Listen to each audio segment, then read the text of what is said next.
வணக்கம் நண்பர்களே. இன்னைக்கு நம்ம எதை பற்றி பேச போகிறோம்னா 2026 சட்டமன்ற தேர்தலில் டிவிகே கட்சி வெற்றிகரமாக செயல்பட்டு அவங்க ஆட்சியை பிடிச்சிருக்கிறாங்க. ஆட்சிக்கு தேவையான ஆட்சி அமைப்புக்கு தேவையான 118 எம்எல்ஏக்கள் தேவை என்கிற நிலையில் அவர்கள் 108 சீட்டில் ஜெயிச்சு தனி மெஜாரிட்டி கட்சியாக இடம்பெற்றதுனால அவங்க இன்னைக்கு கூட்டணி அரசாங்கமாக ஆட்சி அமைச்சிருக்கிறாங்க. டிவிகே அரசு வெற்றிகரமாக முழுமையாக 5 ஆண்டுகள் நடைபெறும். நல்ல மக்களுக்கு தேவையான நலத்திட்டங்களை செய்வார்கள். இதில் எல்லா அளவும் சந்தேகம் வேண்டாம். டிவிகே அரசு ஒரு முழுமையான மத சார்பற்ற சிறுபான்மையினருக்கு ஏற்ற அரசாக செயல்படும். கூடவே அனைத்து மதத்தையும் அரவணைத்து செல்வார்கள். இதில் எல்லளவும் சந்தேகம் வேண்டாம். ஒரு நல்ல அரசு நமக்கு ஏற்பட்டிருக்கு. புதியவர்கள் வந்திருக்கிறார்கள். புதிய சகாப்தத்தை படைப்பார்கள். எல்லளவும் சந்தேகம் பட வேண்டாம். டிவிகே கட்சி 108 சீட்டு ஜெயிச்சிருந்தாங்க. அவங்களுக்கு ஆட்சி அமைக்கிறதுக்கு கிட்டத்தட்ட ஒரு 11 எம்எல்ஏக்கள் ஆதரவு அவங்களுக்கு தேவைப்பட்டுச்சு. அவங்க நினைச்சிருந்தாங்கன்னா எப்படியோ ஆட்சி அமைச்சிருக்கலாம். ரொம்ப கடினம் இல்லாமல், ரொம்ப கஷ்டப்படாமல், சுலபமாக ஆட்சி அமைச்சிருக்கலாம். ஆனால் அவங்க அந்த பாதையை அவங்க தேர்ந்தெடுக்கலை.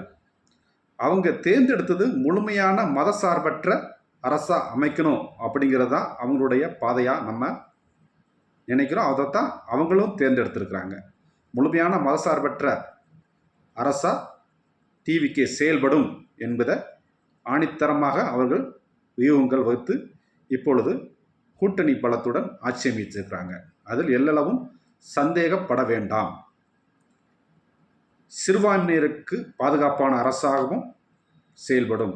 கூடவே அனைத்து மதத்திலையும் அரவணைத்து செல்வார்கள். இதில் எல்லோரும் சந்தேகம் வேண்டாம்.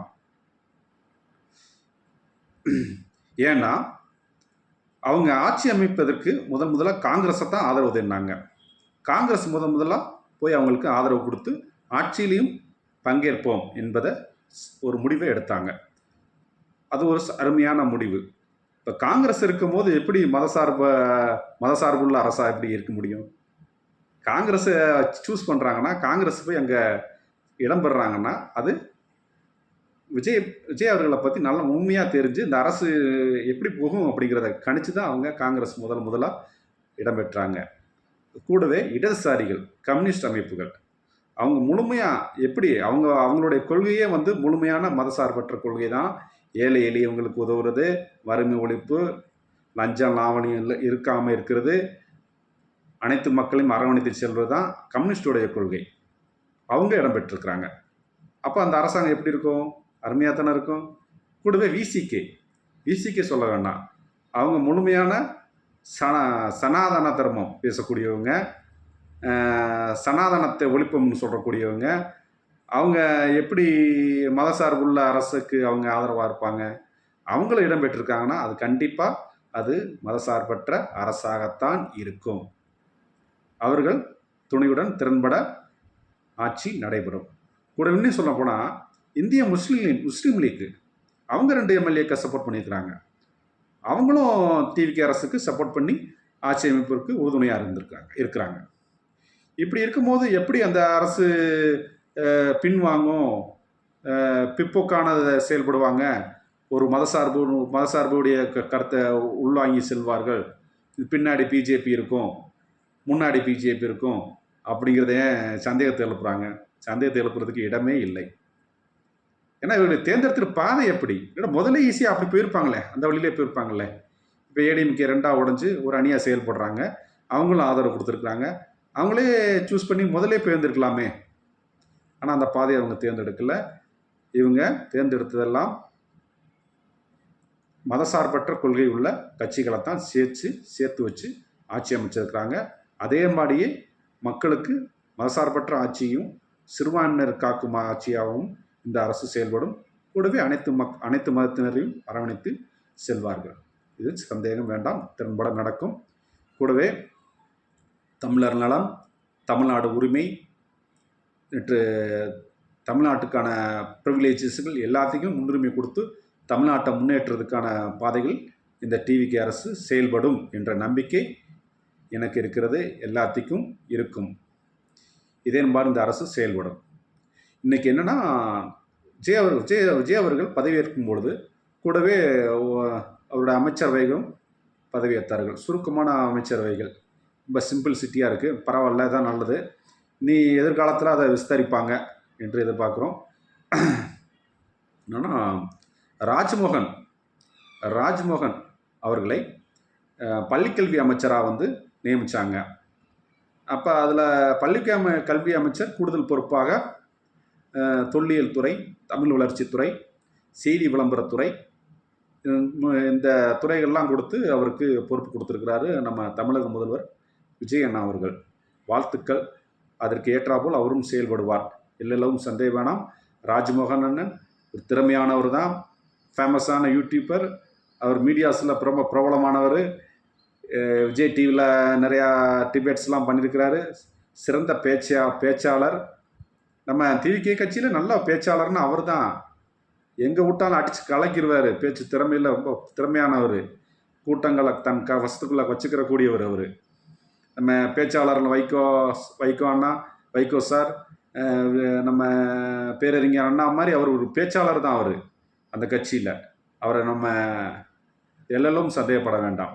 ஏன்னா அவரை சிறுமைப்படுத்தும் விதமாக நம்ம நடிகர் விஷால் அவர்கள் சினிமா துறையை அவருக்கு ஏன் கொடுத்தாங்க, அவர் ஒரு அனுபவம் இல்லாதவர் அப்படிங்கிற ஒரு கருத்தை பொது வெளியில் விட்டுருந்தாருங்க. அது வன்மையாக கண்டிக்கத்தக்கது. ஏன்னா புதியவர்கள் வந்திருக்கிறாருங்க. திறமை இல்லாமல் ஒரு கட்சி தளபதி விஜய் அவர்கள் அவருக்கு பொறுப்பை கொடுப்பாங்க? மிக திறமையானவரை எதிர்பார்த்ததுனால தான் அவர்கிட்ட கொடுத்துருக்குறாங்க. அப்படி சொல்லக்கூடாது, சொன்னதே தவறு. ஏன்னா சினிமா துறையில் 30 ஆண்டு அனுபவம் உள்ள முதல்வர் அவர்களே இந்த பதவியை வச்சுக்கலாம் அப்படின்னு அவர் பொது வெளியில் கருத்து விட்டாருங்க. இதுக்கு முன்னாடி இருந்த அனைத்து முதல்வர்களும் இந்த சினிமா விளம்பரத்துறையை அவங்க கையிலே வச்சுருந்தாங்க இல்லையே. அது ஒரு தனி பொறுப்பாக தானே இருந்துச்சு. இதுக்கு முன்னாடி டிஎம்கே அரசில் வெள்ளக்கோவில் சாமிநாதன் அவர்கள் இந்த பொறுப்பை ஏற்றிருந்தாங்க. அதுக்கு முன்னாடி ஏடிஎம்கே அரசில் கடம்பூர் ராஜு அவர்கள் அந்த செய்தி விளம்பரத்துறை, சினிமா இலாக்காவை அவர் பார்த்துட்டு இருந்தார். இப்போ அவங்கெல்லாம் சினிமா துறையில் வந்தவங்களாம் இல்லையே, நல்லா தானே போச்சு. அப்புறம் இவருடைய ராஜ்மோகன் நியமனத்தில் மட்டும் ஏன் விஷால் இப்படி சொல்கிறாரு, வன்மத்தை கக்குறாரு? இதுக்கு என்ன இருக்குது, என்ன அர்த்தம் இருக்கும்? ஒன்றும் புரியல. எல்லாம் அவருக்கே தான் வெளிச்சம். எக்மோர் கான்ஸ்டிடன்சியில் வெற்றிகரமாக மக்கள் அவரை தேர்ந்தெடுத்திருக்கிறாங்க. மக்கள் தீர்ப்புக்கு நம்ம மதிப்பு கொடுக்கணும். அவர் ஒரு மக்கள் பிரதிநிதி. மக்கள் அவரை தேர்ந்தெடுத்திருக்கிறாங்க. அதன் பலனாகத்தான் அவங்க தலைமை அவர் இந்த பதவிக்கு அவர் சரியானவர் என்று அவரை தேர்ந்தெடுத்திருக்கிறாங்க. அந்த பதவியில், அந்த அமைச்சர் பதவியில் அவர் திறன்பட செயல்படுவார், எல்லளவும் சந்தேகம் வேண்டாம். ராஜ்மோகன் அண்ணன் அவர்கள் சிறப்பாக செயல்படுவார், வெகு சிறப்பாக செயல்படுவார்.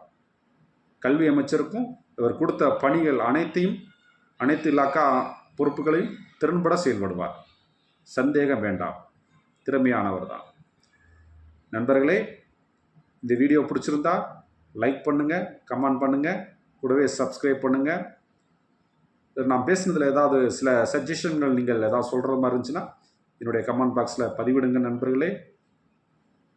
நன்றி, வணக்கம். வெல்லட்டும் தமிழ்நாடு.